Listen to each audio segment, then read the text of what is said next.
जगाधरी से प्रत्याशी कंवरपाल गुर्जर ने जनता टीवी से एक्सक्लूसिव बातचीत की है। इस बातचीत में क्या कुछ रहा वो एक बार देख लेते हैं।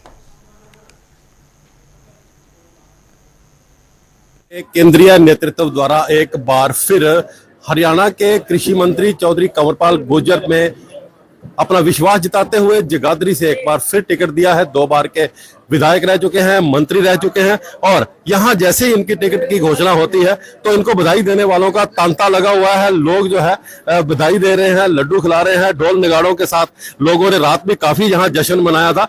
तो मंत्री जी हमारे साथ हैं, बात करते हैं। मंत्री जी, एक बार फिर केंद्रीय नेतृत्व द्वारा जो है विश्वास जताया है और आपको जो है तीसरी बार लगातार जो टिकट दिया है, 2 बार आपने जीत दर्ज की है, तो कैसा मानते हैं केंद्रीय नेतृत्व के बारे में? देखिए, मैं अपने केंद्रीय नेतृत्व का और जो हमारा प्रदेश का नेतृत्व है उनका आभार व्यक्त करता हूं कि उन्होंने मेरे ऊपर विश्वास व्यक्त किया। मैं अपने सभी जो हमारे सहयोगी हैं, कार्यकर्ता हैं, हमारी जनता है, उनका भी आभार व्यक्त करता हूं कि उन्होंने इस प्रकार का एक माहौल बनाया कि केंद्रीय नेतृत्व ने मेरे ऊपर विश्वास किया। तो मैं सभी का आभारी हूँ और सबका धन्यवाद करता हूँ। जिस तरह से देखा जाए, कई अटकलें थी कि आपका टिकट जो है बदला जा रहा है, हालांकि नेतृत्व को आपके ऊपर पूरा विश्वास था और जैसे ही टिकट की घोषणा होती है तो जितने कार्यकर्ता थे भाजपा के, उनमें काफी जोश था। तो ढोल नगाड़ों के था पर आप भी रात काफी डांस किया, तो थोड़ा बताएंगे कार्यकर्ताओं में कितना जोश दिख रहा है? नहीं, देखिए, कार्यकर्ता चाहते हैं। देखिए, मैं बहुत लंबे टाइम से आकर 1991 से मैं यहाँ काम कर रहा हूँ और ये मेरा 8वां चुनाव है। तो स्वाभाविक है कि इतने संबंध होते हैं, कोई भी नहीं चाहता कि यहाँ से हम कहीं दूसरी जगह चुनाव, मेरा भी मन नहीं है कि कहीं दूसरी जगह चुनाव लड़ो और कार्यकर्ताओं का मन भी नहीं है। लेकिन अगर कहीं जैसे खबरें छपी तो शायद कहीं जो हमारी ऊपर की लीडरशिप है उसने कोई विचार किया हो तो बात दूसरी है। लेकिन फिर उसके बाद जो हमारा केंद्रीय नेतृत्व है और जो हमारा स्टेट का नेतृत्व है उसने यही उचित समझा कि मैं इस चुनाव लड़ूं। सर, 2 बार के आप मंत्री रहे हैं और इस बार जो सेकंड टर्म थी उसमें आपने इतना काम किया है क्षेत्र के अंदर कि शायद लगता है कि कोई काम बाकी नहीं है, लेकिन फिर भी अभी बताएंगे कि और क्या क्या प्राथमिकताएं रहेंगी क्षेत्र के विकास के लिए? देखिए, बड़े काम हमने सारे के सारे कर लिए, कोई बड़े काम है नहीं। अब तो ये है कि जो काम हमने मंजूर किए, जैसे हमारा CTP मंजूर है, तो मेरा प्रयास रहेगा कि जो टाइम है उसको उस टाइम से पहले उसको पूरा कर दें। और दूसरी बात, जैसे हमारा यहाँ भी ओपन थिएटर है, उसका पैसा मंजूर है, सब कुछ ले लिया, उसका टेंडर भी लिया, सब कुछ ले लिया।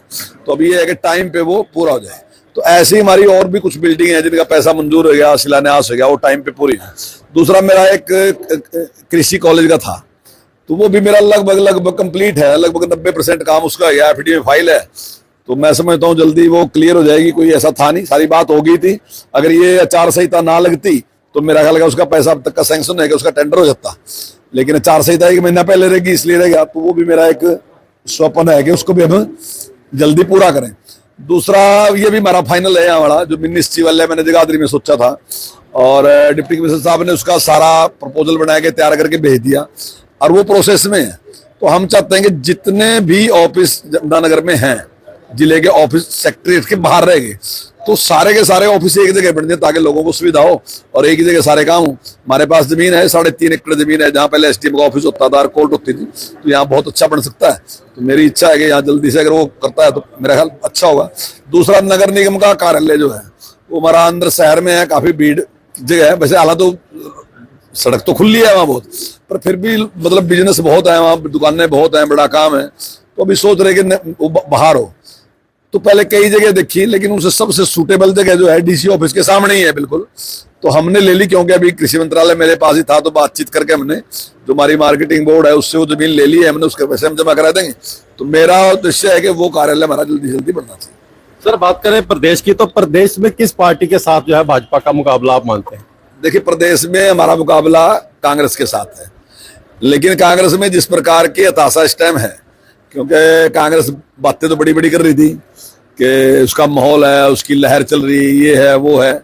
लेकिन अभी कांग्रेस इस प्रकार से कई पार्टियों के साथ समझौता कर रही है, तो इसका मतलब घबराहट कांग्रेस के अंदर भी है। कांग्रेस भी समझती है कि उसकी ताकत कितनी है, क्योंकि कांग्रेस के जो कारनामे रहे ना पिछले 10 साल के, उसमें डेवलपमेंट नाम की कोई चीज नहीं थी, कोई विकास का काम नहीं। अभी आप देखा कि दीपेंद्र हुड्डा जी आए थे और किसी पत्रकार ने पूछ लिया कि भाई कंवरपाल जी तो ये कह रहे कि भाई आप 10 काम गिनवा दो, तो कोई काम गिनवा नहीं सके। एक ही कहा थर्मल प्लांट, दूसरी बात कही नहीं सके क्योंकि था ही दूसरा काम कोई, तो काम बता नहीं सक रहे। और मैं तो उनका आभार व्यक्त करता हूँ कि हमारे से 10 साल का हिसाब मांग लिया। ये बहुत अच्छी बात है, हम अपना हिसाब देंगे। थोड़ा बहुत उनका पूछते रहेंगे, कुछ तो बताएंगे, पर बताने के लिए कुछ है नहीं, तो लोग उसको भूले नहीं है। जो पक्षपात भी किया गया नौकरियों में, केवल एक साइड के लोगों को नौकरी दी। अरे ये मेरे कहने से नहीं है, जब कोर्ट ने उनकी भर्ती को रद्द कर दिया तो इसका मतलब कोर्ट ही मान रहेगा उन्होंने गलत भर्तियां की थी, रद्द तो भी यही है, तो वो तो प्रूफ है कि उन्होंने गलत किया। ऐसे ही विकास के मामले में था कि उन्होंने विकास में भेदभाव किया, तो उनको भी पता है कि जनता इसको अभी भी स्वीकार नहीं कर रही, जनता अभी माफ नहीं कर रही। सर एक लास्ट क्वेश्चन पूछूंगा, जजपा किस स्टेज पे खड़ी है देखा जाए? देखिए मेरे से क्या पूछो, तो सारी जनता को पता कि जजपा किस स्टेज पे है। मैं नहीं समझता आज कोई आधार नहीं है जजपा का। तो ये थे हमारे साथ कृषि मंत्री कंवरपाल गुर्जर जी, और इनको एक बार फिर शीर्ष नेतृत्व का टिकट देकर जो है आस्था जताई गई और जीत का दावा किया जा रहा है कि तीसरी बार एक बार फिर प्रदेश में भारतीय जनता पार्टी की सरकार बनेगी और जगाधरी से एक बार फिर जीत दर्ज करा के हैट्रिक जो है वो कंवरपाल गुर्जर जो है वो लगाएंगे। लोगों में काफी उत्साह है इस बात को लेकर। अब देखने वाली बात ये रहेगी कि आखिर इनके जो विपक्ष है, कांग्रेस की बात की है, उसके ऊपर भी काफी इन्होंने सवाल उठाए हैं। तो अब देखने वाली बात यह रहेगी कि जो 8 तारीख को बैलेट पेपर या ईवीएम से जो बाहर आएगा रिजल्ट, वो आखिर किसके पक्ष में रहेगा। जगाधरी से जनता टीवी के लिए सर्वजीत बाबा।